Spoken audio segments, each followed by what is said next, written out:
Halo rekan-rekan learner sekalian, jumpa lagi bersama saya Bambang Leo Handoko pada mata kuliah Internal Audit. Untuk video kali ini kita akan membahas tentang Internal Audit Practice Layout. Nah teman-teman, ini adalah tujuan pembelajarannya nih. Jadi apa saja sih yang akan kita pelajari pada video kali ini? Ya. Nah, nanti teman-teman akan belajar tentang Understand Integrating Risk Management Activity dalam organisasi. Teman-teman juga akan pelajari berbagai macam tipe dan level dari Internal Audit Plan. Dan selain itu kita akan membahas tentang Engagement Work Program. Nah teman-teman, ini adalah topiknya nih dari video kita kali ini ya. Tentu pertama ada introduction, kemudian bagaimana kita membuat internal audit planning, ya, risk management proses, dan juga mengintegrasikan risk management aktivitas dalam sebuah organisasi. Kemudian bagaimana membuat internal audit report dan attribute of audit finding. Ya, nanti kita akan lihat nih attribute of audit finding ini ada apa saja dan juga bagaimana audit follow up-nya. Nah teman-teman, pertama-tama kita akan lihat bahwa meskipun setiap audit project itu unik, tentu ada yang similar atau yang mirip-mirip ya, yang hampir sama dari setiap audit project. Yaitu kesamaannya itu adalah paling nggak terdiri dari 4 tahap atau 4 stage, yaitu ada planning, ya, yang biasanya juga disebut survei atau preliminary review. Kemudian field work atau kerja lapangan, audit report, pelaporan, dan juga habis pelaporan ada follow up review. Ya. Jadi melalui keempat stage ini, bagaimana internal audit will determine cara untuk meminimais resiko dan meningkatkan efisiensi dalam area yang diaudit. Nah teman-teman, yang kita lihat adalah tahap dari perencanaan internal audit. Jadi ini adalah tahap-tahap dari perencanaan internal audit, yaitu yang pertama kita melihat dulu nih, nature, size, dan operation of the office, entity, dan business. Jadi bagaimana sih nature dari bisnis tersebut, ukuran dari perusahaan, bagaimana mereka mengoperasikan bisnisnya. Jadi boleh kita sebut sebagai bisnis proses dari organisasi tersebut. Kemudian teman-teman kita lihat previous audit paragraph dan observation, yaitu misalkan audit terdahulu pernah dikerjakan oleh auditor sebelumnya, teman-teman. Itu bisa menjadi bahan pembelajaran dari kita untuk bagaimana memahami nih, audit sebelumnya seperti apa gitu. Apa kendala dan tantangan yang mereka temui misalkan. Kemudian availability dan competence dari audit staff. Tim kita, teman-teman, tim kita ini bagaimana, ada siapa saja dan kompetensinya apa. Jadi kemudian bagaimana metodologi audit yang kira-kira cocok ya, most suit to the operation untuk dilakukan audit. Dan juga format dan general content dari reportnya teman-teman ya, kita siapkan dari awal. Nah, kemudian kita lihat proses risk management. Resiko itu apa sih teman-teman? Resiko itu jadi adalah sebuah konsekuensi of pursuing an objective. Ada suatu tujuan yang ingin dicapai, tentu ada resikonya. Bisa jadi tujuannya tidak tercapai atau hambatan, halangan yang akan dihadapi. Ya. Jadi resiko is something, bisa dikatakan event, situation, or circumstances that is uncertain. Jadi sesuatu yang tidak pasti, teman-teman. Risk has an impact on the objective and a likelihood of occurring. Jadi kira-kira resiko itu ada yang kemungkinan terjadinya besar, kemungkinan terjadinya kecil, teman-teman. Dan dampaknya seperti apa. Nah, internal audit kita mengkategorikan resiko. Jadi resiko itu kita kelompokkan, kita kategorikan teman-teman. Di sini ada 5 kategori resiko. Nah kita lihat yang pertama yaitu strategic risk. Strategic itu kan bicara tentang, kalau dalam perencanaan berarti perencanaan jangka panjang. Jadi bagaimana resiko bahwa secara jangka panjangnya perencanaan kita bisa gagal gitu. Kemudian yang kedua kita bicara tentang compliance. Commercial or legal risk. Compliance berarti apakah organisasi bisa patuh atau tidak terhadap regulasi, ya, peraturan yang ada. Masalahnya apa? Peraturan atau regulasi sometimes berubah. Nah inilah yang menjadi resiko. Ya. Regulasi yang ada sekarang sama yang akan datang bisa jadi beda. Nah yang ketiga, operational risk. Kalau operational risk boleh dikatakan resiko yang terjadi dalam operasional bisnis kita, internal teman-teman.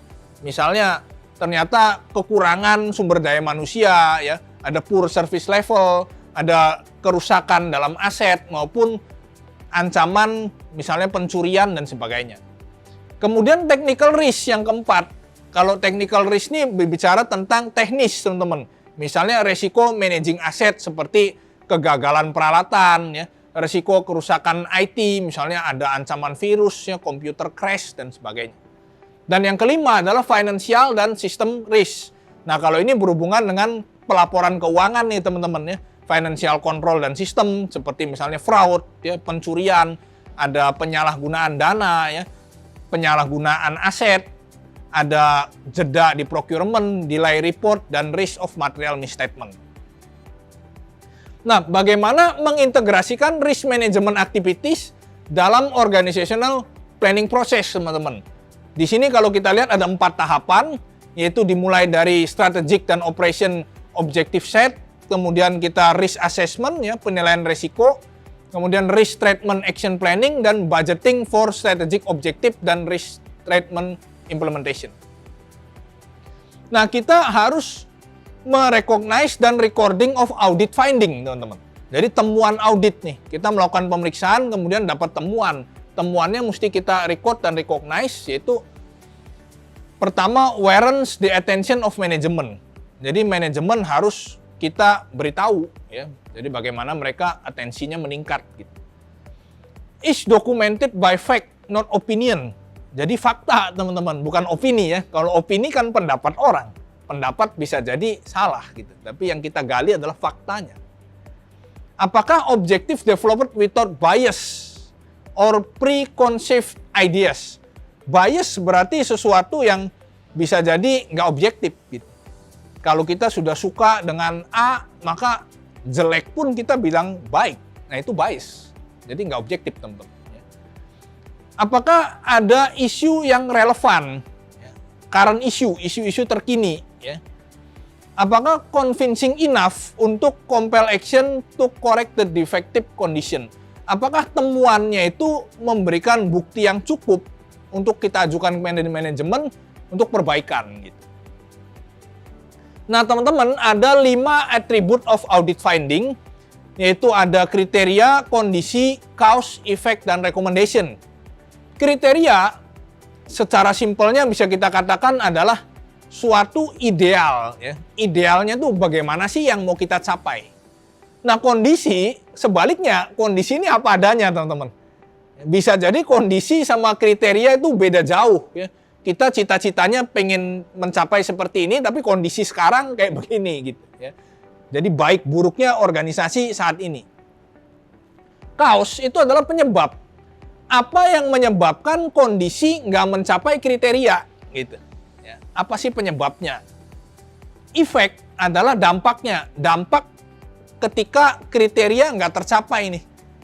Karena kriteria nggak tercapai, akhirnya perusahaan banyak mengalami kerugian, banyak pemborosan yang nggak efektif, nggak efisien.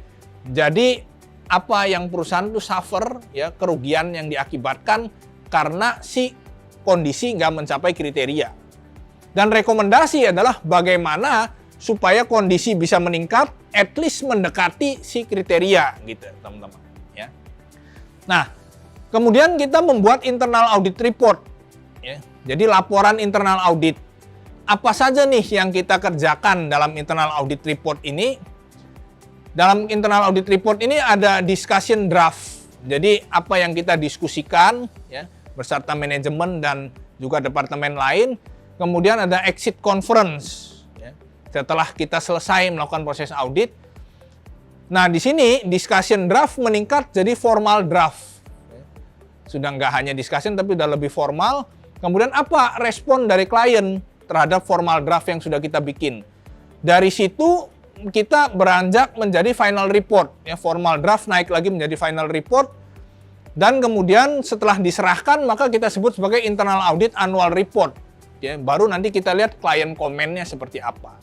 Nah, kemudian setelah ada report, baru ada follow up, teman-teman. Follow up itu apa? Untuk menjamin bahwa setidaknya masukan atau rekomendasi yang kita buat, rekomendasi kan tadi kita buat supaya kondisi mencapai kriteria, ya teman-teman. Maka harus kita follow up, jangan hanya kita tinggalkan begitu aja. Nanti kita nggak tahu apakah berjalan atau tidak. Ya, maka ada follow up review, kemudian juga ada follow up report. Misalnya kita lihat beberapa bulan nih setelah kita selesai audit, bagaimana, apakah ada peningkatan atau tidak. Ya. Dan internal audit follow up policy, yaitu purpose dan policy dan prosedurnya seperti apa.